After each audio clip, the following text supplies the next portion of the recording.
کو اس ماخذ سے مراد یہ ہے کہ کوئی آدمی قرآن پاک کی تفسیر جو زمانے کے مروجہ علوم ہیں ان کی روشنی میں کرتا ہے۔ اب سوال یہ ہے کہ قرآن پاک کی تفسیر زمانے کے مروجہ علوم کی روشنی میں لوگ کیوں کرتے ہیں؟ وہ اس لیے کرتے ہیں کہ قرآن پاک جو بھی زمانے میں کچھ علوم ہوتے ہیں، جیسے کسی زمانے میں فلسفے کے علوم تھے، طب کے علوم ہوں یا آج کل سائنس اور ٹیکنالوجی ہو، تو وہ ایک زمانے کی ایک غالب تہذیب ہوتی ہے، اور ان علوم سے لوگ بڑے یعنی مرعوب ہوتے ہیں۔ تو اب کچھ اسلامک اسکالرز یا کچھ مسلمان اہل علم قرآن پاک کی تفسیر ان علوم کی روشنی میں کرتے ہیں، اور ان علوم کے جو مباحث ہیں، جو ان علوم کے اصول ہیں، وہ قرآن پاک سے ثابت کر کے دکھاتے ہیں۔ اس میں ان کی خواہش یہ ہوتی ہے یا ان کی کوشش یہ ہوتی ہے کہ دیکھو قرآن پاک جو ہے وہ ان علوم کو کتنا بہترین انداز میں بیان کرتا ہے، یا قرآن پاک نے ان علوم کے یہ پہلو کتنے بہترین انداز میں بیان کر دیے، جس میں وہ یہ دکھانا چاہتے ہیں معاشرے کو یا غیر مذاہب والوں کو کہ قرآن پاک بڑی کامل کتاب ہے، اس نے زمانے کے مروجہ علوم کو بھی بڑے بہتر انداز میں اپنے اندر سمویا ہے۔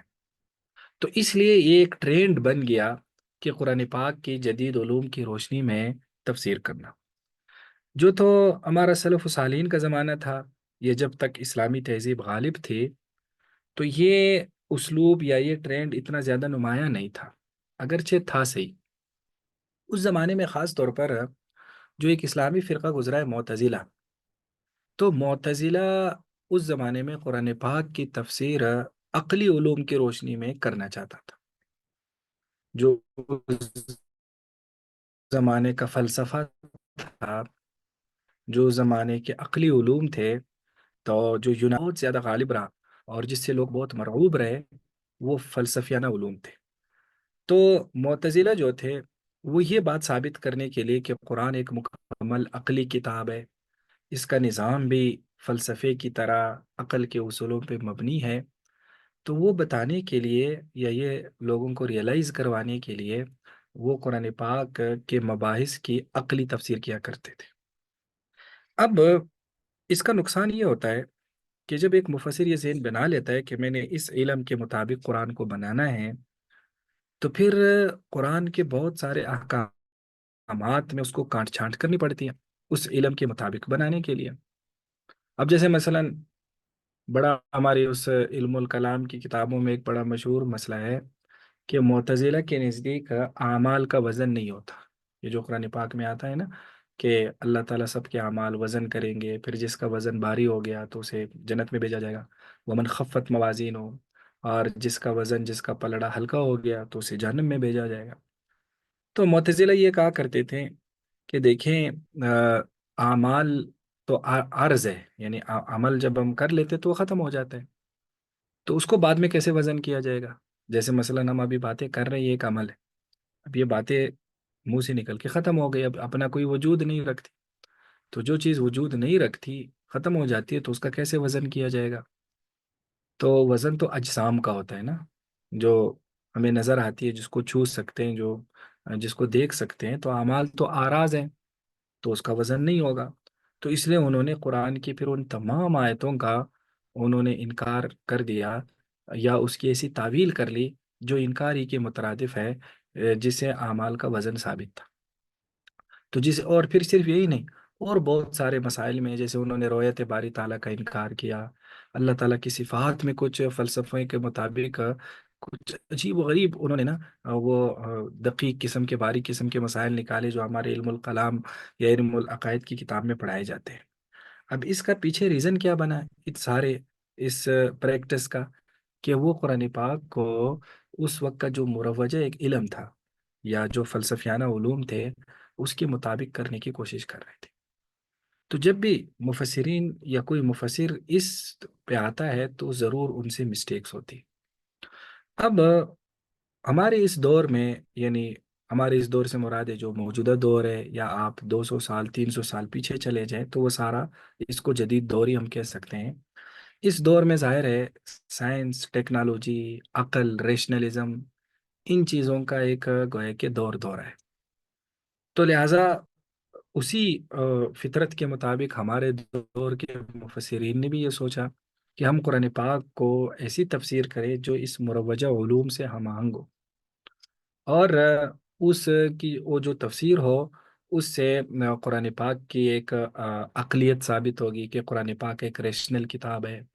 اور اسی طرح جو سائنس اور ٹیکنالوجی ہے اس سے جب ہم آہنگی ہوگی تو مغرب اور وہ لوگ جو ان جدید علوم کو پڑھے ہوئے ہیں تو وہ بھی متاثر ہوں گے کہ دیکھو قرآن پاک جو ہے نا وہ کتنی بہترین کتاب ہے، وہ فزکس کے مطابق ہے، وہ جو ہے نا وہ اس جدید جو عقلی نظام ہے، جو عقلی فلسفے ہیں ان کے مطابق ہے، وہ سائنس کے مطابق ہے. تو اس طرح سے وہ لوگ بھی قرآن سے کیا ہوں گے؟ متاثر ہوں گے. اور ایک گویا کہ یعنی لوگوں میں دین کی دعوت پھیل جائے گی. تو یہ چیز جو ہے نا یہ اس طرح کی ایک ماخذ بنا لیتے ہیں. اب اس میں ظاہر ہے جب ایک مرتبہ جس طرح معتزلہ بہک گئے تھے تو ہمارے دور جدید کے مفسرین بھی پھر بہک گئے. جیسے مثلا خاص طور پر جو بر صغیر میں اس کی بڑی عمدہ مثال ہے، جناب سر سید احمد خان صاحب تھے. تو جناب سر سید احمد خان صاحب چونکہ آ، عربی اور اسلامی علوم بھی پڑھے ہوئے تھے، پھر وہ جدید دنیا سے بھی ان کا واسطہ تھا، جدید علوم کی جو ایک ضرورت ہے وہ ان کے ذہن میں بیٹھ چکی تھی. اور اس وقت یہ وہ زمانہ تھا جب ابھی مغرب ابھر رہا تھا، اور گویا کہ یہ چیزیں بہت زیادہ یعنی لوگوں کو نا گویا کہ لوگوں کو متاثر کر رہی تھی. ابھی تو یہ چیزیں اتنی عام ہو گئی کہ ہم اس سے متاثر نہیں ہوتے، خاص طور پر یہ جو بالکل یہ نسل ہے نا. اور ویسے بھی اب ان چیزوں کے نقصانات اتنے زیادہ آ گئے کہ اب یہ نسل دوبارہ ان چیزوں سے پیچھے جا رہی ہے. یعنی اب آپ دیکھیں گے اگلے 50 60 70 سال کہ لوگ خود ہی ٹیکنالوجی اور سائنس سے توبہ کرنے لگ جائیں گے، کیونکہ اس کے عملی نقصانات اتنے زیادہ ہو گئے ہیں کہ اب گویا کہ وہ اب ہم چھوڑنا چاہتے ہیں وہ ہمیں نہیں چھوڑتے نا. یعنی اب ہر کوئی آپ کو بولے گا کہ بھائی موبائل نقصان دہ ہے، لیکن موبائل اس کے ہاتھ میں ہوگا. کیوں؟ اب وہ مجبور اتنا ہے کہ وہ موبائل کا اب چھوڑ نہیں سکتے، لیکن اسے پتہ ہے یہ نقصان دہ، یہ میرا ٹائم ضائع کر رہا ہے، مجھے برباد کر رہا ہے، میرے بچوں کا ٹائم خراب کر رہا ہے، ان کو غلط ثابت کر رہے ہیں. لیکن پھر بھی وہ اس کو وہ اسے وہ اس کی زندگی کا ایک جز بن گیا. تو اس وقت تو ابھی اس کے نقصانات سامنے نہیں آئے تھے نا. اس وقت تو ایک بہت ہی ایک خوشنما قسم کے نعرے تھے کہ دیکھو جو ہے نا کائنات پہ تحقیق کرو، سہولیات بناؤ کائنات کے لیے. اور اسی طرح یہ جو ہے نا یعنی سائنس اور ہر چیز کو عقل کے مطابق دیکھو، نیچر کے مطابق دیکھو، فطرت کے مطابق دیکھو، اور سوچو، اپنی تھنکنگ کو استعمال کرو. تو اس طرح کے نا جو ایک اصطلاحات تھے وہ بہت ایک نمایاں تھے. تو جناب سر سید صاحب نے قرآن پاک کی تفسیر انہی اصولوں کے مطابق لکھنی شروع کی. اور اس کے لیے پھر انہوں نے یہ کوشش کی کہ قرآن پاک کا ہر ایسا واقعہ جو انہیں لگا کہ وہ سائنس اس کو سپورٹ نہیں کرے گی اس میں انہوں نے تعویل کر لی. جیسے مثلا خاص طور پر معجزات میں انہوں نے تعویل کر لی کہ مثلا جیسے موسیٰ علیہ السلام نے پتھر پہ لاٹھی ماری تو اس سے پانی نکل گیا. تو اب یہ سائنس پتھر سے کیسے پانی نکلا، اور لاٹھی کے مارنے سے اس میں کیا ایسی طاقت آ گئی کہ پانی نکل گیا؟ ظاہر ہے سائنس تو اس چیز کو نہیں، سائنس کی توجہ نہیں ہو سکتی نا ان کی. تو جس چیز کی بھی سائنسی توجہ نہیں ہو رہی تھی تو جناب سر سید صاحب اس کی تو تعویل کرتے رہے اور اس کو سائنس سے امانگ بناتے گئے. اب وہ امانگ بناتے بناتے گویا کہ وہ جو ایک قرآن کا ایک نظام ہے نا، یہ جو قرآن کا ایک پورا سسٹم ہے احکامات کا، معجزات کا، عقائد کا، وہ سارا نظامی گڑبڑ ہو گیا ہے نا. یعنی جب آپ اس کو اس کے بناتے جائیں گے تو پھر ایک وہ حد نہیں ہوگی نا. مثلا اب وہ جو وہی ہے، اب وہی وہی کا تو یہ تصور ہے نا کہ ایک فرشتہ آتا ہے، وہ فرشتہ وہی دیتا ہے ایک پیغمبر کو. اب فرشتے کو آپ کیسے اس کی توجیہ کریں گے، سائنس سے کیسے ثابت کریں گے؟ تو پھر وہ اس میں سر سید صاحب جو ہے نا اس کو کوشش، اس میں اگرچہ ان کی کچھ واضح وہ عبارات نہیں ہے، لیکن بہرحال وہ اسی طرف ہی مانوسیت رکھتے ہیں کہ وہی ایک انٹرنل معاملہ ہے نبی کا، وہ کوئی ایکسٹرنل چیز نہیں لیتے. وہ نبی کے اندرونی ایک ان کی نا جو ہے نا ایک گویا کہ اسی سے پھوٹتی ہے. وہ اسی کو جو انٹرنل ایک نبی کے اندر ایکسپیرینس پیدا ہوتا ہے نا، تو اسی کو وہی اور اسی کو فرشتہ لانے کا اس پوری تعبیر دی گئی. تو ظاہر ہے اس کو جب اس کو امانگ بنانا ہے تو پھر یہ ساری چیزیں تو پھر کمپرومائز کرنی پڑے گی. تو اب وہیں سے بھی آپ چلے گئے، اس معجزات بھی چھوڑ گئے، فلاں چیزیں بھی چھوڑ گئے، تو پھر چلتے چلتے پھر ایک سٹیج ایسا آ جاتا ہے کہ جنت اور دوزخ کو ہی اڑا دیتا ہے۔ تو بھائی کہ یہ گمراہی کا ایک ایسا راستہ ہے کہ اس راستے پہ جب چلیں گے تو پھر اس کی منزل جاتی جائے گی، جاتی جائے گی، کیونکہ جب آپ ہر چیز کو سائنس بھی پرکھیں گے تو کچھ چیزیں آپ سائنس سے ثابت ہی نہیں کر سکتی اسلام کی، یعنی یہ بات سیدھی ہے۔ ظاہر ہے سائنس ایک الگ علم ہے، اسلام ایک الگ مذہب ہے، ایک الگ نظام ہے، ہر ایک کے اپنے اصول ہے، تو جب آپ ان اصولوں پہ اس کو پرکھو گے تو کلیش تو آئے گا نا۔ یعنی سب سے بڑی چیز خدا کو آپ دیکھو، خدا کو کیسے آپ ثابت کریں؟ سائنس تو مشاہدہ یا تجربہ مانتی ہے نا، تو اب خدا کو نہ کوئی اس کا تجربہ کر سکتا ہے، نہ اس کا کوئی مشاہدہ کر سکتا ہے، تو پھر تو وہاں تک بات جائے گی۔ تو خیر یہ ایک گویا کہ جو ہے نا، یہ ایک بہت غیر معتبر ماخذ ہے کہ ان سے بچنا ہے، زیادہ یوز نہیں کرنا، چونکہ ہم نے آپ کو بتایا تھا کہ یہ ماخذ غیر معتبر کا یہ مطلب نہیں کہ ان کو یوز ہی نہیں کرنا، لیکن زیادہ نہیں یوز کرنا۔ لیکن اب سوال یہ ہے کہ کیا اس کا مطلب یہ اس پوری جو ہم نے ابھی بات کی کہ بھائی قرآن پاک کی تفسیر کرتے وقت سائنسی چیزوں کو بالکل الگ کر دو، بیان ہی نہ کرو، یا اگر آپ بیان کریں گے تو آپ ضرور گمراہ ہوں گے؟ یہ بھی مطلب نہیں ہے۔ تو اس لیے آج ہم تھوڑا سا اس حوالے سے یہ پڑھتے ہیں کہ قرآن پاک کی جو سائنسی تفسیر ہے اس کے کیا اصول ہیں، کہ ہم ان اصولوں کو اگر فالو کریں تو سائنسی تفسیر بھی ہو جائے گی، اور اس گمراہی تک بھی انسان نہیں جائے گا جس گمراہی تک انسان بسا اوقات پہنچ جاتا ہے۔ دیکھو قرآن کی سائنسی تفسیر سے کیا مراد ہے؟ قرآن کی سائنسی تفسیر سے مراد یہ ہے کہ سائنس جو ہے نا وہ اس کائنات، اس کا موضوع ہے نا، وہ ہواؤں سے متعلق بتاتا ہے، پہاڑوں سے متعلق بتاتا ہے، انسان سے متعلق بتاتا ہے، پودوں سے متعلق، پانی، آگ اور آسمان، سورج، چاند، ستارے، سمندر، جانور، پودے، یہ سائنس کا موضوع ہے۔ اب قرآن پاک نے بھی یہی ساری چیزیں بیان کی ہیں۔ قرآن میں پہاڑوں کا بھی ذکر ہے، پودوں کا بھی ہے، انسان کا بھی ہے، پانی کا بھی ہے، سمندروں کا بھی ہے، جانوروں کا بھی ہے، مچھلیوں کا بھی ہے، سورج کا بھی ہے، چاند کا بھی ہے، ستاروں کا بھی ہے۔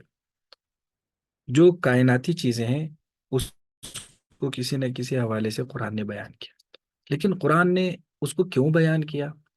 قرآن نے صرف اس کو اس پہلو سے بیان کیا کہ ان چیزوں میں غور و فکر کر کے اللہ کو پہچان، کہ یہ اللہ کی مخلوقات ہیں، تو جس کی مخلوقات اتنی عظیم ہے، اتنی بہترین ہے، وہ خالق خود کتنا ہوگا؟ تو گویا کہ قرآن نے ان چیزوں کی حقیقت بیان نہیں کی کہ بھائی پودے کیسے اگتے ہیں، یا اسی طرح پودوں کو اگانے کے کیا اصول ہے، یہ اس طرح نہیں۔ قرآن صرف یہ بتاتا ہے کہ جب آپ ایک بیج زمین میں ڈالتے ہیں تو اس بیج میں اتنی طاقت کہاں سے آ جاتی ہے جو اس زمین کو پھاڑ کے باہر نکل آتا ہے۔ وہ اتنا نرم پودا ہوتا ہے کہ اگر اس کو ہاتھ لگا لے تو وہ ہاتھ میں مسل جاتا ہے، ہوتا اتنا نرم ہے، لیکن وہ اتنی سخت زمین کو اندر سے وہ پھاڑ کے آ جاتا ہے۔ تو یہ اللہ کی ایک گویا کہ اللہ کی قدرت ہے، آپ اس میں غور و فکر کرو۔ تو گویا کہ قرآن نے جو ان چیزوں کو بیان کیا وہ صرف ان چیزوں کو دیکھ کر اس کے جو اس کے پیچھے جو ایک خالق کا سسٹم ہے، یا جو ایک خالق کی قدرت چل رہی ہے، اس خالق تک پہنچنے کے لیے بیان کیا بس۔ اب چونکہ یہ چیزیں سائنس کا بھی موضوع ہے، سائنس بھی تو یہ چیزیں بیان کرتی ہے، تو گویا کہ کہیں نہ کہیں ایک سٹیج ایسا آ جاتا ہے جہاں قرآن اور سائنس مل جاتے ہیں، جہاں جو ہے نا قرآن اور سائنس کے مباحث جو ہے نا وہ آپس میں جڑ جاتے ہیں، ہاں مقصد الگ الگ ہی ہو کیوں نہ ہو، لیکن ایک سٹیج پہ آ کر آپس میں ملاپ ہو جاتا ہے۔ تو اس ملاپ کو جو ایک مفسر اپنی تفسیر میں نمایاں کرتا ہے نا، اسے کہتے ہیں قرآن کی سائنسی تفسیر۔ تو اب قرآن کی جو سائنسی تفسیر ہے ہمارے اس پچھلے 100 150 200 سال میں اس کا بڑا ٹرینڈ بنا ہے، اور کوشش کی گئی کہ بھائی قرآن پاک کے جو سائنسی حقائق ہے اس کو ہائی لائٹ کیا جائے، اس کو بیان کیا جائے کہ قرآن نے کتنے زبردست سائنسی حقائق بیان کیے۔ اور بظاہر یہ بڑا ایک دلچسپ بھی ہے کہ قرآن جو ہے نا وہ بعض سائنسی حقائق واقعی بہت حیران کن بیان کرتا ہے نا۔ مثلا دیکھو قرآن پاک میں اللہ تعالیٰ نے بار بار اور خاص طور پر 18ویں پارے میں اور اس کے آس پاس انسان ماں کے پیٹ میں کیسے بنتا ہے اس کے مراحل اتنے تفصیلی سے اور اتنے الگ الگ سٹیج بیان کر دیا کہ انسان حیران ہو جاتا ہے کہ ایک ظاہر یہ آج کے انسان کو بھی نہیں پتا، اللہ یہ کہ جو اس موضوع کا ڈاکٹر ہو یا گائنی کا ڈاکٹر ہو، جس نے اس بارے میں بہت اسٹڈی کی ہو، اسپیشلائزیشن ہو، وہ بتا سکتا ہے کہ بھائی ایک نطفہ جو ماں کے پیٹ میں جاتا ہے وہ کن کن مراحل سے ہو کر گزرتا ہے۔ تو قرآن کتنی تفصیل سے بتاتا ہے کہ ثم خلقنا النطفة علقة، پھر ہم نطفے کو خون کے لوتھڑے میں بدل دیتے ہیں، فخلقنا العلقة مضغة، پھر وہ جو جمع ہوا خون ہوتا ہے اسے گوشت کے ٹکڑے میں بدل دیتے ہیں، فخلقنا المضغة عظاما، پھر ہم اس گوشت کا جو ایک کو ٹکڑا ہوتا ہے اسی سے ہڈیاں ڈھانچہ بنا لیتے ہیں، پھر فکسونا العظام لحما، پھر ہم ان ہڈیوں پہ گوشت چڑھا دیتے ہیں، پھر پر پھر گوشت چڑھا کے صرف گوشت نہیں، پھر اس کو ایک خوب،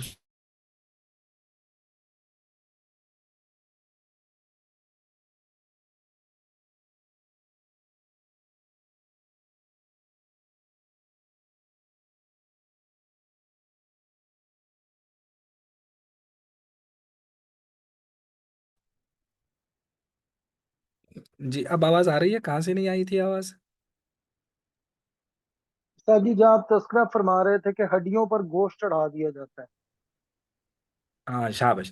اب جو ہے نا ان ہڈیوں پہ ہم گوشت چڑھا دیتے ہیں، تو اب پھر اس کو ہم ایک بہترین انداز میں بیان کر لیتے ہیں، پیدا کر لیتے ہیں، اس کو ایک خوبصورت سی صورت دے دیتے ہیں۔ اب یہ جو مراحل ہے، یہ مراحل قرآن نے بیان کیا، اب یہ گویا کہ سائنس کا موضوع ہے، طب کا سائنس کا موضوع ہے۔ اب یہاں آ کر جب ایک سائنسدان جب ان چیزوں کو دیکھے گا، وہ حیران تو ہوگا نا کہ جو جو پیغمبر یہ کتاب لے کر آیا ہے، کیا وہ اس موضوع کے ماہر تھے؟ انہوں نے کون سی ایسی کتابیں پڑھی تھی جس میں ان کو بتایا گیا تھا کہ ماں کے پیٹ میں انسان اس طرح سے بنتا ہے؟ تو گویا کہ یہاں آ کر وہ ضرور یہ سوچے گا کہ جب آج سے 1400 سال پہلے ایک بالکل ایک دیہات کا آدمی، ظاہر نبی پاک صلی اللہ علیہ وسلم ایک ٹپیکل دیہاتی آدمی تھے، اور وہ اس معنی میں پڑھے لکھے نہیں تھے کہ انہوں نے کسی کو استاد بنایا ہو، کسی سے مروجہ علوم پڑھے ہو۔ تو ایک وہ آدمی کیسے ان چیزوں کو بیان کر لیتا ہے جو یا تو پڑھنے لکھنے سے تعلق رکھتے ہیں، یا مشینوں کے ذریعے ان کو جاننے کا، یا بہت زیادہ اس بارے میں تعلیم حاصل کرنے کے بعد یہ چیزیں حاصل ہوتی۔ تو اب اس سے انسان کا ایمان کم از کم یا اس آدمی کو اتنا تو متاثر کر سکتا ہے کہ بھائی جب اس کو ہم کہیں کہ بھائی یہ تو اس آدمی لے کر آیا نہیں، وہ اس آدمی کی اپنی کتاب نہیں ہے، وہ خالق کائنات نے اس کو بتایا، اور چونکہ انسان کو اللہ نے بنایا تو اللہ کو اس کے مراحل صحیح طرح سے پتہ ہے۔ اگر اللہ نے نہ بنایا ہوتا تو یہ مراحل اللہ کیسے بتاتا؟ بات سمجھ میں آ گئی؟ تو یہ گویا کہ متاثر کرنے والی بات تو ہے کہ اس سے وہ آدمی متاثر ہو جائے۔ تو گویا کہ جو قرآن کی سائنسی تفسیر ہے یا قرآن کے ان سائنسی حقائق کو جب آپ ہائی لائٹ کرتے ہیں تو اس کا فائدہ بھی ہوتا ہے۔ اس سے کم از کم ایک جو یہ ایک پہلو ہے کہ قرآن اللہ کی کتاب ہے، اس کے ایک بہت واضح ایک کچھ دلائل سامنے آ جاتے ہیں نا۔ ایک تو یہ کہ ہم بلیو رکھیں، ہمارا عقیدہ ہے کہ قرآن اللہ کی کتاب ہے، لیکن یہ کہ کچھ آپ اس کو ایکسپیرینس یا ایک تجربے کی بنیاد پر پرکھیں نا، کہ ابھی ایک تجربہ ہو جاتا ہے کہ بھائی چونکہ جب اللہ کی کتاب ہے اور اللہ کو اس کائنات کا صحیح طرح سے علم ہے، اس لیے اللہ نے جو کائناتی حقائق بیان کیے وہ ٹھیک ٹھاک بیان کیے، ورنہ غلط بیان کرتے اگر اپنی طرف سے بیان کرتے۔ تو اسے معلوم ہے کہ وہ اللہ کی کتاب ہے۔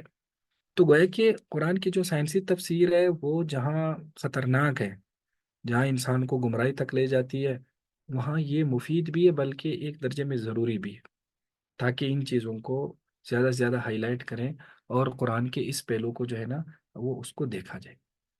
تو یہ ایک ایسی پگڈنڈی ہے جو ضروری بھی ہے اور خطرناک بھی ہے۔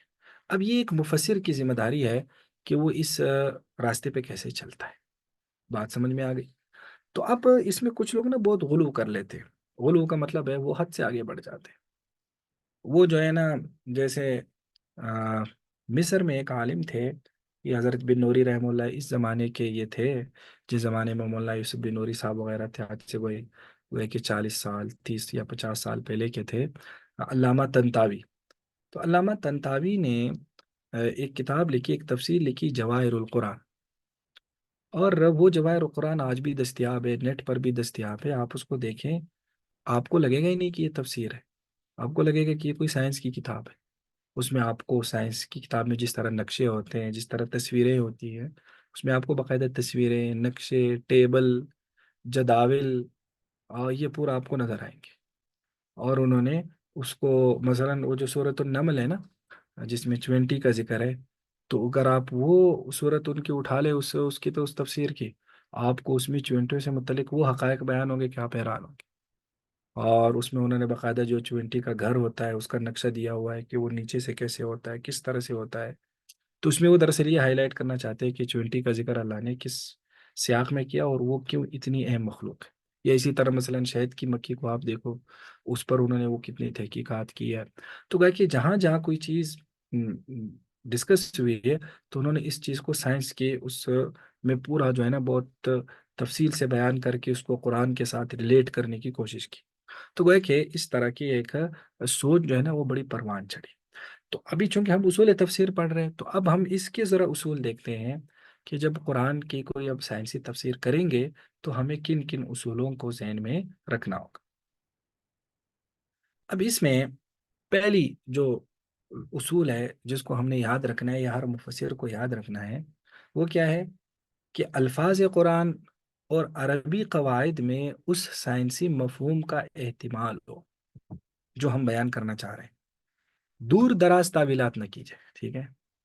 یعنی جب ہم نے قرآن کو سائنس سے امانگ بنانا ہے، یا ہم یہ کہتے ہیں کہ قرآن نے یہ سائنسی حقیقت بیان کی ہے، تو وہ سائنسی حقیقت جو ہم نے قرآن کے ان سائنسی بیانات کا جب ترجمہ کرنا ہے، تو وہ تعویلات کے ذریعے نہیں، کہ دور دراز کی تعویلات نکال کے جو ہے نا وہ اس میں اس کو اس سے امانگ بنایا جائے، نہیں، جو بالکل سمپل سے، جیسے ابھی یہ جو انسان کی تخلیق ہے، بڑے سمپل سے الفاظ ہے، ایک مفہوم ہے، دور دراز کی کوئی تعویلات نہیں ہے، اس میں جو معنی ہے وہ وہی ہے جو ہم کر رہے ہیں۔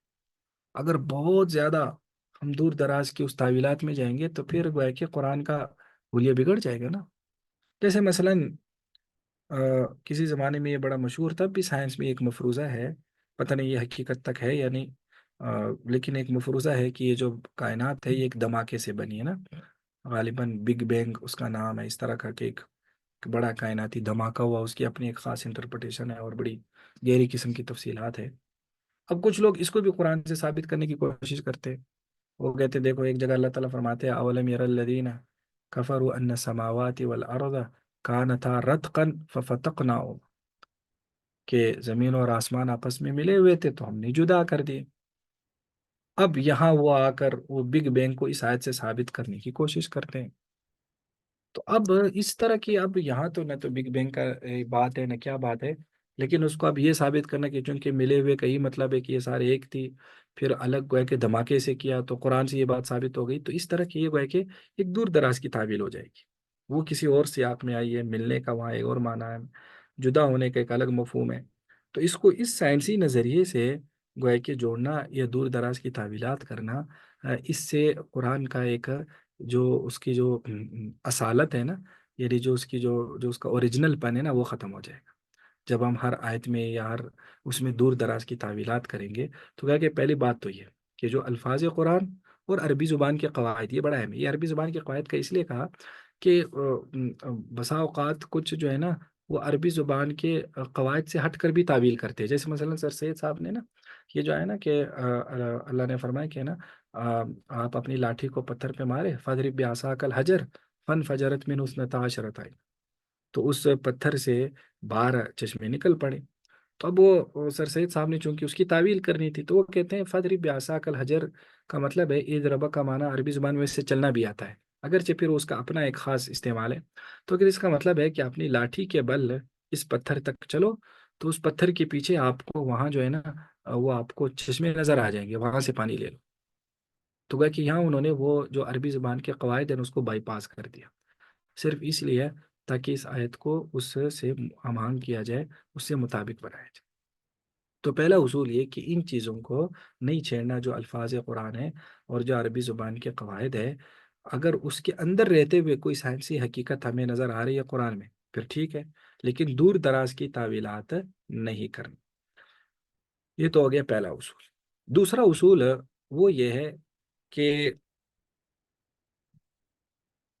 سائنسی تفسیر جو ہے نا وہ خود سائنس میں مسلم ہو، محض مفروضہ نہ ہو۔ یعنی ہم نے جس سائنسی حقیقت کو قرآن سے ثابت کرنا ہے وہ سائنس والے بھی مانتے ہو نا، وہ سائنس میں بھی مسلم ہو، مفروضہ نہ ہو. کیوں؟ دیکھو اگر وہ صرف تھیوری ہے، ابھی وہ ثابت ہوا ہی نہیں، اور ایک مفسر اس کو قرآن سے ثابت کرے، کل کل اگر وہ تھیوری بدل گئی، وہ تھیوری ثابت نہ ہو سکی، سائنسدانوں نے کہا کہ بھئی وہ تو مفروضہ تھا، ثابت نہ ہو سکا، تو اس کا مطلب تو یہ ہوا کہ قرآن نے پھر وہ بات غلط کہی ہے نا، نعوذ باللہ. تو وہ کہ ہم نے قرآن کو غلط ثابت کر دیا. تو اس لیے جب تک وہ مسلم نہ ہو، یعنی مسلم کا مطلب ہے بالکل واضح نہ ہو، اس سے پہلے پہلے اگر ہم اس کو سائنس سے ثابت کریں گے، کل کلا اگر سائنس بدلے گی تو پھر مسئلہ قرآن کے لیے ہوگا.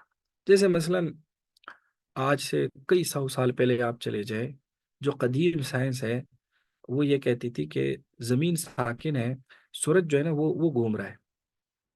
تو اب اس وقت کے کچھ ایسے اہل علم تھے جو اس نظریے کو قرآن سے جب ثابت کرنے کی کوشش لگے رہے، تو انہوں نے کہا بھائی قرآن بھی بتاتا ہے کہ زمین ساکن ہے. بلکہ ہمارے زمانہ قریب کے امام احمد رضا صاحب، جو بریلوی مکتب فکر کے وہ بانی تھے، تو امام احمد رضا خان صاحب کی باقاعدہ اس پر رسائل ہے کہ زمین ساکن ہے قرآن کی روشنی. اب وہ نظریہ کب کا بدل گیا، یعنی اب یہ چیز کوئی ایسی مفروضہ نہیں رہی، یہ چیز مشاہدہ ہے کہ زمین گھوم رہی ہے نا. یعنی یہ تو سیٹلائٹ روز کی ویڈیوز بھیجتی ہے کہ زمین کیسی گھوم رہی ہے نا. تو یہ کوئی ایسی چیز نہیں کہ جو مفروضہ بن گئی. اب جو لوگ قرآن سے یہ ثابت کر چکے تھے اس زمانے میں کہ زمین تو ساکن ہے قرآن کے مطابق، تو نعوذ باللہ قرآن نے تو غلط کہا ہے نا پھر. قرآن نے ایک کائناتی حقیقت غلط بتا دی. تو گویا کہ یہ کیسے اللہ کی کتاب ہو گئی کہ اللہ کو اپنی زمین کے بارے میں پتہ ہی نہیں ہے کہ زمین گھوم رہی ہے یا ساکن ہے. تو یہ بڑا اہم اصول ہے کہ ہر سائنسی بات کو قرآن سے نہیں ثابت کرنا، بلکہ صرف ان سائنسی باتوں کو ثابت کرنا ہے جو خود سائنس میں مسلم ہو، کوئی مفروضے تھیوری کی شکل میں نہ ہو. ورنہ کل کلا وہ بدل بدل جائیں گے تو پھر قرآن پر کیا آئے گا؟ حرف آئے گا. تیسرا اصول جو بڑا اہم ہے کہ سائنسی تفسیر کو ان آیات کا قطعی محمل نہ مانا جائے، کیونکہ سائنسی نظریات میں رد و بدل ہوتا ہے. کیا مطلب؟ کہ وہ جو ہم نے سائنسی نظریہ جس قرآن کی جس آیت سے ثابت کیا جائے، اس کو ہم صرف احتمال کے درجے میں کریں گے، پھر بھی کہ اس سے ایک احتمال یہ ہوتا ہے کہ شاید یہ سائنسی نظریہ ثابت ہو رہا ہے، یقینی پھر بھی نہیں مانیں گے. یہ نظریہ پھر بھی ہم یقینی نہیں مانیں گے. کیوں؟ اس لیے کہ پھر بھی چلو اگر وہ مفروضہ مسلم بھی ہے، تب بھی 99% کے بعد 1% تو یہ بھی ہے نا کہ سائنس جا کر وہ اس کو غلط ثابت کرے. ظاہر ہے سائنسدان بھی تو انسان ہے نا. تو ایک صدی کے سائنسدان جو ہے نا، وہ اگر کسی ایک چیز پہ اتفاق کر بھی لیں تو اگلی صدی میں ظاہر ہے زمانہ تو آگے بڑھتا ہے نا. مثلا کتنی چیزیں ایسی جو پچھلی صدی کے سائنسدانوں نے ان کے زمانے میں وہ گویا کہ مسلم تھے، لیکن اگلے سائنسدانوں نے جا کر ان کو ریجیکٹ کر دیا. تو گویا کہ سائنس میں تو ارتقا ہے، سائنس تو آگے بڑھتی ہے. تو لہٰذا جب آپ اس سائنسی نظریے جو فی الحال کے سائنس میں مسلم ہے، اس کو بھی آپ آیت کا مکمل مفہوم اس کو نہ مانیں، قطعی مفہوم پھر بھی نہ مانیں. اوکے ایک احتمال ہے، یعنی قرآن کی آیت سے ایک آپشن یہ ملتا ہے کہ شاید یہ سائنسی نظریہ ہے. ٹھیک ہے. تو جب آپ اس کو آپشن کے درجے میں رکھیں گے، اس کا فائدہ یہ ہو جائے گا کہ اگر کل کلا یہ مسلم نظریہ بھی بدل گیا نا، تو وہ چونکہ ہم نے وہ تو آپشن کے درجے میں رکھا تھا، تو جب آپشن کے درجے میں رکھا تھا تو آپشن میں تو پھر دوسرے آپشن بھی ہیں، تو گویا کہ قرآن پہ حرف نہیں آئے گا. تو اس لیے ہم نے اس کو قطعی محمل پھر بھی نہیں مانا. مثلا جو ہم سے پہلے علماء تھے، اگر وہ یہ بات کہتے کہ بھئی قرآن کی ان آیات سے لگ ایسا رہا ہے جیسے زمین ساکن ہے، یقینی معمل نہ مانتے، صرف یہ کہتے کہ احتمال ایسا لگ رہا ہے، اس کے مفہوم کو دیکھ کر ایک احتمال پیدا ہو رہا ہے کہ شاید قرآن بھی زمین کو ساکن مانتا ہے، متحرک نہیں مانتا. تو پھر اگر آج وہ نظریہ بدل گیا تو چونکہ انہوں نے احتمال کے درجے میں مانا تھا تو قرآن کی آیت پہ حرف نہ آتا. مثلا میں ایک بات کروں، میری بات کے دو مفہوم ہوں. اب آج جب آپ ایک مفہوم لیں گے اور میں آپ کہوں گا کہ بھائی میرا دوسرا مفہوم مراد ہے، تو پھر پہلا مفہوم تو ختم ہو گیا نا. تو وہ تو مفہوم غلط ہو گیا، میری بات غلط نہیں ہوئی کیونکہ میں نے تو دوسرا مفہوم اڈاپٹ کر لیا. تو یہی چیز ہے، جب قرآن کے اس آیتوں کا جب آپ قطعی محمل نہیں بنائیں گے، احتمالی درجے میں لیں گے، تو احتمال تو ایک مفسر کا احتمال ہے، وہ دوسرے مفسر کا بدل سکتا ہے، کل کا نہ بدل سکتا ہے۔ تو اس لیے اس قطعیت سے بچنا ہے، جو ایک یقین ہوتا ہے، اس سے پھر بھی حت الامکان ہم بچیں گے، کیونکہ پھر بھی کچھ نہ کچھ آگے پیچھے سائنس میں ہو سکتا ہے، تاکہ قرآن پہ وہ پھر حرف نہ آئے۔ اگلی چیز جو اگلا اصول ہے وہ یہ کہ سائنسی تفسیر قرآنی مقاصد کے خلاف نہ ہو، اسے قرآن کا مقصد اصلی نہ مانا جائے۔ کیا مطلب؟ مطلب یہ کہ دیکھو، قرآن نے جو سائنسی حقائق بیان کیے بھی ہیں، وہ بطور اس پہلو سے بیان کیے کہ یہ کائنات ہے، یہ اللہ کی کتاب ہے، یہ اللہ کی پیدا کردہ کائنات ہے، اس میں غور و فکر کر کے سبق حاصل کرو بس۔ قرآن ان چیزوں پہ ریسرچ نہیں کرنا چاہ رہا۔ بات سمجھ میں آ گئی؟ مثلا یہ جو انسان کی پیدائش کے برائل ہے، کوئی قرآن انسانیت کو یہ نہیں بتا رہا کہ بھائی انسان کیسے بنتا ہے، یہ قرآن کا موضوع ہی نہیں کہ انسان کیسے بنتا ہے، یا اس پہ تم ریسرچ کرو، نہیں۔ صرف قرآن اس انسان بننے کے مراحل دکھا کر یہ بتانا چاہتا ہے کہ انسان تو بنا کیسا ہے اور اب کرتا کیا ہے، کیا تیرا ماضی تھا اور کیا تیرا حال ہے اور کیا تیرا مستقبل ہونے والا ہے۔ وہ اس کو غور و فکر کی دعوت دیتا ہے بس۔ وہ کوئی آ، آ، اس چیپٹر کو، اس پہ ریسرچ نہیں کرنا چاہتا قرآن، بھائی اس پہ تم ریسرچ کرو، یہ ایسا ہے۔ وہ کوئی ہمیں یہ چیز نہیں پڑھانا چاہتا۔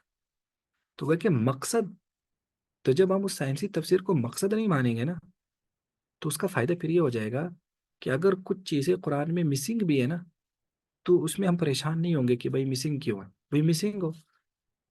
مثلا جیسے اس کی ایک مثال دیتا ہوں، آ، یہ جو ابھی حال ہی میں جیسے یہ بلیک ہول کا نظریہ، سائنسدانوں نے بلیک ہولز دریافت کیے ہیں نا، جیسے کہا جاتا ہے اسٹیفن ہاکنگ نے اس چیز کو زیادہ دریافت کیا کہ بھائی کائنات میں بلیک ہولز ہیں، اور یہ جتنے بھی کہکشائیں ہیں، یہ جتنے بھی ایک نظام شمسی ہے، وہ سارا ان کی طرف کھینچا چلا جا رہا ہے۔ ابھی ایک سائنسی فی الحال پتہ نہیں تھیوری ہے یا اس مسلم ہے یا کیا ہے۔ اب کچھ لوگوں کو یہ فکر پڑ گئی کہ اگر کائنات بلیک ہول سے بھری ہوئی ہے، تو قرآن نے اس کا ذکر کیوں نہیں کیا؟ تو اس طرح سے کرو، اب قرآن سے بلیک ہول ثابت کرو، یعنی قرآن نے بھی اس نظریے کو کسی زمانے میں بیان کیا تھا۔ کیوں؟ وہ کہتے کہ اگر ہم اس چیز کو ہم اگر قرآن سے ثابت نہیں کریں گے نا، تو جب یہ مسنگ ہوگا قرآن میں، تو یہ قرآن کی یہ نقص ہوگا، قرآن کا نقصان ہوگا کہ قرآن جو ہے نا وہ کامل کتاب ہے ہی نہیں۔ بھائی قرآن کا مقصد تو سائنس ہے ہی نہیں۔ اگر قرآن نے سائنس پڑھانا ہو، اور اس سائنس کی کتاب میں ظاہر ہے، جب وہ سائنس کی کتاب اگر اس کو مانے، پھر اگر اس میں یہ چیپٹر یا یہ موضوع مسنگ ہے، پھر تو یہ ناقص ہے، ٹھیک ہے۔ لیکن اگر اس میں وہ اس کا موضوع ہی نہیں ہے، جیسے مثلا ابھی یہ جو ہم تفسیر پڑھ رہے ہیں، اب اس میں اگر ہم فقی کوئی مسئلہ ہم بیان نہ کریں، تو یہ ہمارے اس درس کے نقصان نہیں ہوگا کہ بھئی یہ کیسا درس ہے، اسلامی درس جس میں فقی مسئلہ ہی نہیں۔ ہم کہتے ہیں فقی مسئلہ ہمارا موضوع ہی نہیں، وہ فقہ کا استاد پڑھائے گا، ہمارا موضوع تفسیر ہے۔ تو ہمارے موضوع سے متعلق اگر کوئی چیز مسنگ ہے، پھر تو یہ ہمارا نقصان ہے۔ لیکن کسی اور کا موضوع اگر ہمارے درس میں نہیں ہے، تو یہ ہمارا نقصان نہیں ہے۔ تو قرآن کا موضوع جب سائنس ہے ہی نہیں، وہ اس کا مقصد اصلی ہے ہی نہیں، تو اگر کوئی چیز مسنگ ہے تو نو پرابلم، مسنگ ہو گیا، کیونکہ قرآن اس چیز کو اس لیے بیان نہیں کیا ہوگا کہ اس میں انسانوں کو سمجھانا، فی الحال قرآن نہیں چاہتا ہوگا کہ اس چیز سے انسانوں کو سمجھایا جائے۔ مطلب تھوڑے سے عقل کی بات ہے کہ جب بلیک ہولز بھی سائنسدان اب دریافت کر رہے ہیں، اور اب بھی وہ مفروضے کی شکل میں ہے، اور اس کو سمجھنا اتنا مشکل ہے، میں نے اس پہ کچھ ویڈیوز دیکھی تھی، مجھے خود نہیں سمجھ آ رہی تھی کہ اصل میں کہنا کیا چاہتے ہیں۔ وہ اتنا مشکل ہے کہ وہاں روشنی بھی نہیں ہوتی، اور روشنی کے بھی قواعد ٹوٹ جاتے ہیں، پتہ نہیں عجیب و غریب چیز ہے۔ تو جب وہ اتنی مشکل ہے کہ وہ سمجھنی مشکل ہے، تو وہ عام آدمی کیسے سمجھے گا اس کو؟ تو قرآن تو اس لیے بیان کرتا ہے تاکہ وہ عام آدمی جس کی نظر میں ہو، تو اسے عام آدمی ایک جو ہے نا ایک سبق لے لے۔ اب ایک چیز جو عام آدمی سمجھ ہی نہیں سکتا، دیکھ ہی نہیں سکتا، اس سے قرآن کیا اس کو سبق سکھائے گا؟ ٹھیک ہے۔ تو لہٰذا قرآن نے ایسی چیزیں بیان ہی نہیں کی۔ تو اور بہت ساری چیزیں ہیں ہماری اس زمین میں، بہت ساری چیزیں ایسی ہیں اس کائنات میں جو ہماری دسترس میں نہیں ہے، تو قرآن نے اس کو پھر چھیڑا نہیں۔ تو لہٰذا جب ہم اس کو قرآن کا مقصد اصلی نہیں بنائیں گے، تو پھر ہمیں بہت ساری چیزوں میں پرابلم نہیں ہوگا کہ قرآن نے یہ چیز کیوں نہیں بیان کی، یہ کیوں نہیں بیان کی، یہ کیوں نہیں بیان کی۔ وہ سائنسی تفسیر والے پھر اسی میں پریشان رہتے کہ کاش وہ بھی بیان کرتے، کاش وہ بھی بیان کرتے، حالانکہ ان چیزوں کی ضرورت نہیں ہے۔ اور اگلا اصول یہ ہے کہ قرآنی بیان اور سائنسی نظریہ مشاہدے کے درمیان تطابق نہ پایا جائے، تو قرآن کی غلطی یا دور دراز کی تعویل کرنے کی بجائے انسانی علم و عقل اور مشاہدے کو ناقص سمجھا جائے، اور یقین کر لیا جائے کہ ابھی قرآنی حقیقت تک پہنچنے کے لیے انسانی ذہن کمال کو نہیں پہنچا. کیا مطلب؟ مطلب یہ کہ آپ سائنسی تفسیر کر رہے ہیں، قرآن کی کوئی آیت سائنس کے خلاف ہے، ہمیشہ تو تطابق نہیں ہوگا نا، خلاف بھی ہوگا. تو اگر کوئی قرآن کی آیت سائنسی حقیقت کے خلاف نظر آئی، وہاں ایک مفسر کیا کرے گا؟ تو وہاں پھر مفسر یہ سوچے گا کہ یا تو وہ سائنسی نظریہ ٹھیک نہیں ہے، قرآن ٹھیک ہے. ٹھیک ہے. یا پھر قرآن سے جو میں نے سائنسی نظریہ نکالا ہے، وہ جو میں نے مفہوم نکالا ہے، میرا مفہوم ہو سکتا ہے غلط ہو. ٹھیک ہے. یا پھر اگر میرا مفہوم صحیح بھی ہے اور قرآن کے واضح الفاظ بھی ہے، پھر بھی وہ سائنسی نظریے کے خلاف ہے، تو پھر یہ سمجھیں گے کہ ابھی شاید سائنس نے اتنی ترقی نہیں کی، وہ اس جگہ تک ابھی تک پہنچی نہیں ہوگی. ہو سکتا ہے کسی زمانے میں سائنس اس کو دریافت کر لے. بات سمجھ میں آ گئی؟ تو اس لیے ابھی فی الحال اس کے گویا کے بارے میں فی الحال اس کو اسکپ کر لیا جائے، چھوڑ دیا جائے. جب کبھی سائنس اس موضوع کو کھولے گی تو ہو سکتا ہے وہ قرآن کی اس حقیقت کو مان لے. مثلا جیسے سورہ یاسین میں نا اللہ تعالیٰ نے جہاں سورج چاند کا ذکر کیا، تو وہاں پھر ایک جگہ فرماتے ہیں کل فی فلک یسبحون. یہ سورج ہو گئے، چاند ہو گئے، ستارے ہو گئے، سب گھوم رہے اپنے مدار میں. اب جس زمانے میں یہ بات قرآن کر رہا تھا، اس زمانے میں تو یونانی سائنس تھی جو یہ کہتی تھی کہ نہیں، چیزیں گھومتی نہیں ہیں، ساری چیزیں اپنی اپنی جگہ پہ گڑی ہوئی ہے. زمین ہے وہ ایک جگہ پر، جیسے آپ کسی میخ کو، کسی چیز کو گاڑتے ہیں نا، تو یہ گڑی ہوئی ہے، ہر چیز ایسی ہے. اب اس زمانے کی تو یہ آیت سائنس کے خلاف تھی کہ ہر چیز گھوم رہی ہے. لیکن اب دیکھو سائنس نے ثابت کر دیا کہ اس کائنات میں تو ساکن کوئی چیز ہے ہی نہیں. زمین بھی گھوم رہا ہے، زمین بھی گھوم رہی ہے، چل بھی رہی ہے، خود بھی گھوم رہی ہے.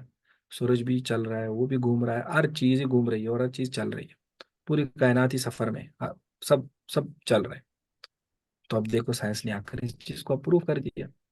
تو یہی ہوتا ہے کہ جب اب ہو سکتا ہے اس موجودہ سائنس کے ویسے بظاہر تو کوئی ایسی آیت ہے نہیں، لیکن ہو سکتا ہے ہمارے علم میں نہ ہو. جو لوگ سائنس کے ماہر ہو یا جو لوگ قرآن کے زیادہ ماہر ہو، جنہوں نے اس موضوع پہ تحقیق، ہو سکتا ہے ان کے علم میں ہو کہ کوئی ایسی آیتیں ہو سکتی ہیں جو قرآن کے اس کے خلاف. بلکہ مجھے اس میں اب ایک مثال ذہن میں آ گئی. میں جب یہ ایک جگہ میں نے پڑھا تھا قرآن کی اس سائنسی کمال کے حوالے سے، ایک جگہ، اب وہ کتاب میرے ذہن سے نکل گئی، شاید کسی آرٹیکل میں پڑھا ہوگا. انہوں نے کہا یہ جو انسانی مراحل ہے نا، کہ انسان نے، اللہ نے کیسے مراحل پیدا کیے، تو انہوں نے یہ بات کی تھی کہ ریسنٹلی یہ چیز جو ہے نا واضح ہو گئی کہ پہلے ہڈیاں بنتی ہے یا گوشت بنتا ہے.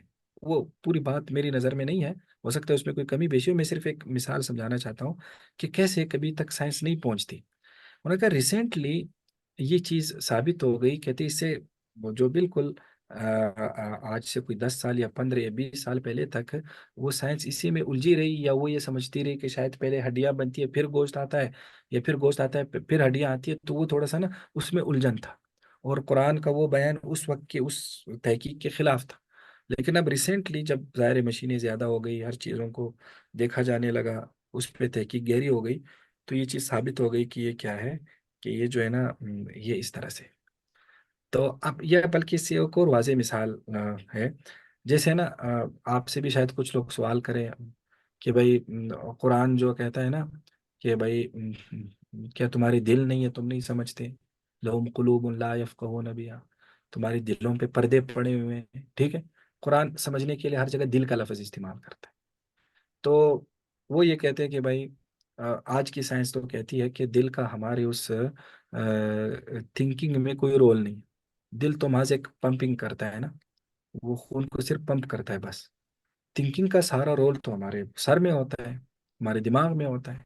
یہی ہوتا ہے جب اس کو چوٹ لگتی ہے تو پھر ہم پاگل بھی ہو جاتے ہیں، ہمیں یادداشت بھی بھول جاتی ہے، اور یہی جب زیادہ سوچتے ہیں تو سر میں بھی درد ہو جاتا ہے. تو دل کا تو اس پورے بکھیڑے سے کوئی تعلق نہیں. قرآن تو ہر جگہ دل کا کہتا ہے کہ بھائی دل سے سوچو، دل سے تمہارے دلوں پہ پردے پڑے ہوئے ہیں، تمہارے دلوں میں یہ بات نہیں بیٹھتی. دماغوں کا تو کہتا ہی نہیں ہے. عقل کا بھی کبھی کبھی کہہ دیتا ہے، لیکن اس کو بھی دل کی طرف منسوب کرتا ہے کہ کیا تمہارے دل نہیں ہے کہ تم اس کے ذریعے سمجھو؟ لہم قلوب لا یفقہون بہا. تو کہتے ہیں یہ کیا چکر ہے؟ سائنس تو کہتی ہے کہ تھنکنگ کا سارا سسٹم دماغ سے ہو کر آتا ہے، یہ دل کا کہتا ہے. اب یہ ایک سوال ہے نا. تو یہ مجھ سے کسی نے کیا تھا، پھر میں نے اس پہ تھوڑا سا اپنی اس سمجھ کے مطابق کچھ آرٹیکلس کچھ چیزیں اس وقت کافی پڑھی تھی، پھر وہ جو میں نے جو اس کا اس وقت خلاصہ نکالا وہ یہ تھا کہ کسی نے اس موضوع پہ لکھا تھا، آپ بھی اس پر سرچ بھی کر سکتے ہیں کہ دراصل یہ جو ابھی انہوں نے لکھا تھا ایک کسی محقق نے کہ ابھی یہ جو سائنس ہے ابھی وہ نا باقاعدہ ایک انہوں نے اصطلاح استعمال کر دی، نیورو کارڈیالوجی، کہ اب جو ہے نا باقاعدہ یہ جو دل کے نیوران ہیں اس میں اب یہ ایک بات ثابت ہو رہی ہے کہ یہ جو دل کے اس میں بھی اسی طرح ایک دماغ کا سسٹم ہے دل کے اندر، جیسے ہمارے دماغ کے اندر ہوتا ہے. تو اس پہ انہوں نے خیر کافی لمبی چوڑی چیزیں بیان کی تھی، جو ظاہر اس وقت ہمارا موضوع نہیں ہے، لیکن وہ کہہ رہے تھے کہ ابھی ریسرچ کے مراحل میں کہ کیا دل کا جو ایک نظام ہے یا نہیں. تو وہ اس طرح سے، لیکن اس کا سمپل سا جواب وہ تو خیر ایک سائنسی جواب ہے، لیکن اصل میں ہم زیادہ تر اس کا جواب یہ تھے لوگوں کو کہ دیکھو دراصل بات یہ ہوتی ہے کہ قرآن بہت ساری چیزیں ہمارے محاورات میں بھی کہتا ہے نا، جو انسانی محاورات ہے نا، جو ہمارے جو انسانی محاورات تھا وہ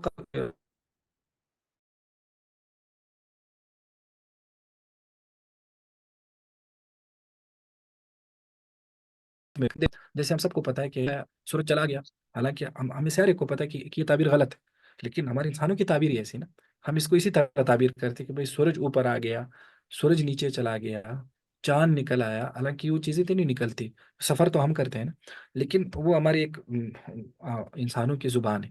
تو کچھ ہماری جو انسانوں کی زبانیں ہوتی ہے تو کچھ تعبیرات ہم سائنسی حقائق کے خلاف بھی بولتے ہیں کیونکہ وہ ہمارے فہم میں ایسی بیٹھ چکی ہے. تو یہ جو دل کا بار بار قرآن لفظ استعمال کرتے ہیں وہ بھی ہمارے اس تعبیرات کے لیے سے استعمال کرتا ہے کہ وہ چونکہ ہم بھی زیادہ تر دل کو ہم بھی درمیان میں لاتے ہیں نا، ہم کہتے ہیں میرا دل آپ سے خفا ہو گیا، تو میرے دل میں یہ بات آ رہی ہے، میں نے دل سے یہ بات سوچی ہے اور میں نے دل سے یہ ارادہ کیا ہے. بھائی ارادہ تو دماغ سے ہوتا ہے، بھائی دل سے کیسے ارادہ ہوتا ہے؟ تو ہم بھی دل کو اپنی محاورات میں لاتے ہیں نا، اور ہر انسانی محاورہ اس کو لاتا ہے نا. تو جب وہ اس لیے جب وہ لاتے ہیں تو قرآن نے بھی اس انسانی محاورے کے مطابق اس کو یوز کیا ہے، تو اس کا سمپل سا جواب تو یہی. لیکن اگر کوئی اس کو سائنسی حقیقت کو دیکھتا ہے تو پھر گویا کہ اس کو پھر پریشان ہوگا کہ بھائی وہ اس طرح سے کیوں ہے. تو گویا کہ اب یہ ایسا موضوع ہے جو فی الحال اس جدید سائنس سے ہم آہنگ نہیں ہے، تو پھر اس کو انتظار کرنا چاہیے اس مفسر کو، بجائے اس کے کہ وہ کہ قرآن غلط ہے. تو نہیں، اس کو انتظار کرے، شاید سائنس اس مقام پر پہنچ جائے جو کبھی اس چیز کو ثابت بھی کر دے کہ شاید دل کا بھی ایک پورا ہمارے اس دماغی سسٹم میں کام ہوتا ہے. تو یہ بھی گویا کہ ایک اصول ہے. جی پوچھیں کیا پوچھنا ہے. استاد محترم، وہ ایک میں کسی مفسر سے تفسیر کا کوئی لیکچر سن رہا تھا، تو وہ کہہ رہے تھے کہ یہ جو قلب کی جہاں بھی بات آئی ہے، تو اگر اس کا معنی ہم روحانی قلب نہ لیں تو قرآن کا ہم مطلب صحیح سے نہیں کر سکتے. اس طرح کی کوئی گفتگو فرما رہے تھے کہ قلب انہوں نے روحانی. کیا کہا؟ وہ انہوں نے فرمایا کیا تھا کہ کہا؟ یہ قلب سے مراد یہاں پہ قلب روحانی ہے، روح کا قلب ہے. ہاں ہاں. اس طرح اب کی بس وہ اس گفتگو. طرح کی یعنی وہ تعویل کریں گے نا، یعنی گویا کہ وہ تعویل اس لیے کرنی پڑتی ہے کہ وہ جو ہے نا وہ جو ایک سائنس ہے وہ اس کو قبول نہیں کر پا رہی نا، تو پھر اس لیے ہم قرآن میں تعویل کر لیتے ہیں. تو ٹھیک ہے قرآن میں تعویل کریں، ہم یہ مانیں کہ بھائی ابھی سائنس اس جگہ تک پہنچی نہیں، تو گویا کہ یہ ایک ہمیں ایک پرابلم پیش آ سکتی ہے جب بھی کوئی آدمی قرآن کی سائنسی تفسیر کرے گا. بات سمجھ میں آ گئی؟ تو پھر اس موقع پہ ہمیں یہ کہنا ہوگا کہ یا تو قرآن کا یہ مفہوم مراد نہیں ہے، یا پھر یہ کہ ابھی سائنسی علم اس جگہ تک پہنچا نہیں جہاں تک قرآن نے اس کو کیا کیا ہے، بیان کیا ہے. اور آخری گویا کہ شرط یہ ہو گئی کہ کسی بھی جدید سائنسی نظریے یا جدید سائنسی مشاہدے کو قرآن مجید کا عین مدلول نہیں کہا جائے گا، بلکہ اشارات و استنباط کے قبیل سے مانا جائے، کیونکہ اس سے خود صاحب قرآن صحابہ کرام اور اسلاف امت کے فہم قرآن پر عرف آتا ہے. کیا مطلب؟ اس کو آسان لفظوں میں یہ سمجھو کہ جب ہم نے کوئی سائنسی نظریہ قرآن سے ثابت کیا نا، تو ہم یہ نہیں کہیں گے یہ قرآن کی تفسیر ہے، یا قرآن یہی کہنا چاہتا ہے، یہ سائنسی نظریہ بتانا چاہتا ہے. کیوں؟ اس لیے کہ وہ سائنسی نظریہ تو اب ہمیں معلوم ہو نا، اور ہمیں قرآن کی اس آیت کی طرف ہماری توجہ چلی گئی. تو اس کا مطلب تو یہ ہوگا کہ وہ سائنسی نظریہ یا اس کا جو سائنسی مفہوم ہے وہ تو ہمارے اسلاف نے بیان نہیں کیا، خود نبی علیہ السلام نے بیان نہیں کیا. تو کیا نعوذ باللہ وہ اس آیت کو غلط سمجھتے رہے؟ بات سمجھ میں آ گئی؟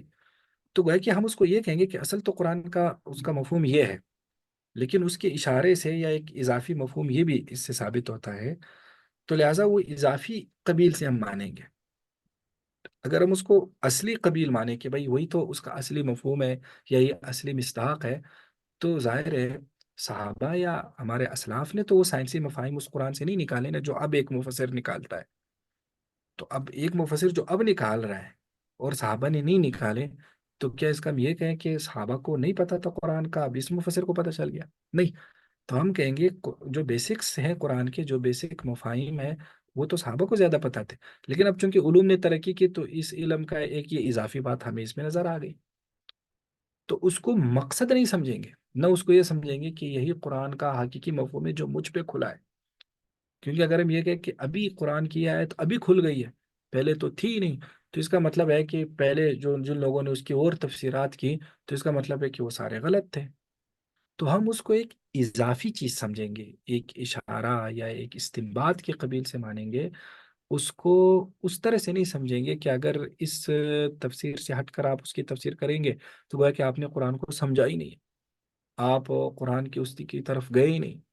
جیسے مثلاً آپ دیکھیں کچھ لوگ کیا کرتے ہیں، خاص طور پر یہ اقبال کے خطبات میں نے کچھ چیزیں دیکھی کہ وہ نا زمان و مکان کا نظریہ قرآن کی کچھ آیتوں سے نکالتے ہیں کہ قرآن کی اس آیت میں قرآن نے زمان و مکان کا جو ایک نظریہ ہے سائنس کا، اس کی طرف اشارے کی.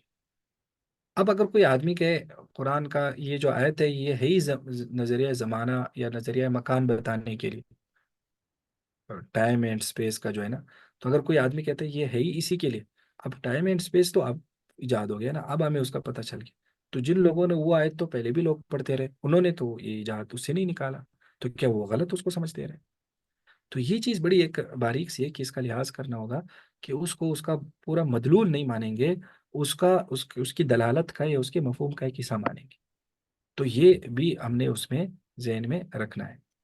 اور آخری بات بہرحال خلاصہ یہی ہے کہ اگر قرآن مجید نے کسی حقیقت کو بیان کیا ہو اور سلف سے تفسیر ثابت ہو اور جدید سائنسی اسی تفسیر کے مطابق اس کی مزید تفصیلات یا دقائق واقعات معلوم ہو جائیں، تو ایسی جدید معلومات کو تفسیر قرآن میں پیش کرنا نہ صرف جائز بلکہ مستحسن ہے.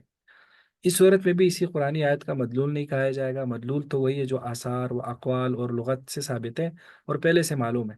جدید سائنسی معلومات اس مدلول میں توسیع سمجھی جائیں گی.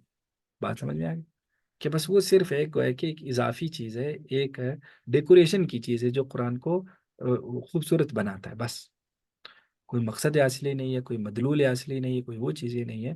کیونکہ اگر ہم اس کو مدلول اصلی اور مقصد اصلی بنائیں تو سلف پہ بھی حرف آتا ہے کہ ان کو تو نہیں پتا تھا، وہ تو نعوذ باللہ پھر قرآن سے جاہل رہے، وہ اس آیت کا مفہوم ہی غلط پڑھتے رہے. اور مثلا یہ جو آیت ہے اگر کوئی آدمی کہے کانت سماء اولم یری الذین کفروا ان السماوات والارض کانتا رتقا ففتقناهما، کہ اس نے بگ بینگ بیان کیا. بگ بینگ ان لوگوں کو کہاں معلوم تھا؟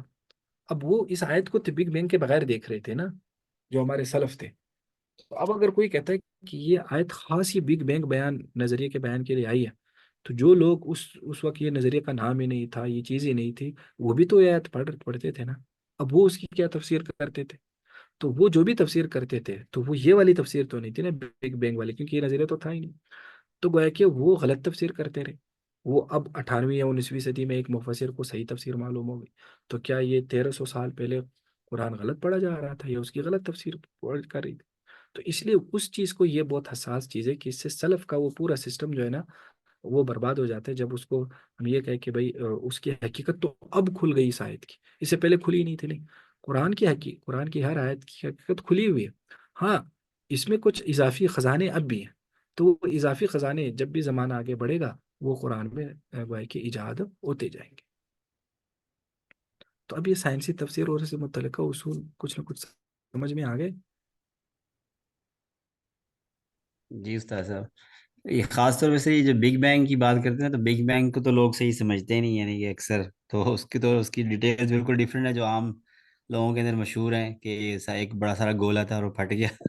تو وہ بالکل غلط، یعنی کہ ایک لوگوں کے ذہن میں بات ہے. تو اگر کوئی اس کو ذہن میں رکھ کے کوئی تفسیر کرے گا تو اس کو پہلے بگ بینگ کو صحیح سمجھنا چاہیے. ایسا ہی ہے بالکل. تو پھر گویا کہ وہ پھر وہی کہے گا کہ قرآن کی آیت تو پھر میں نے سمجھی ہے، پھر وہ کہے گا جن لوگوں نے پہلے پڑھی تھی وہ تو غلط سمجھ رہے تھے. تو اس طرح سے گویا کہ ایک لائن کھینچ لے گا سب پر یا سب مفسرین پر.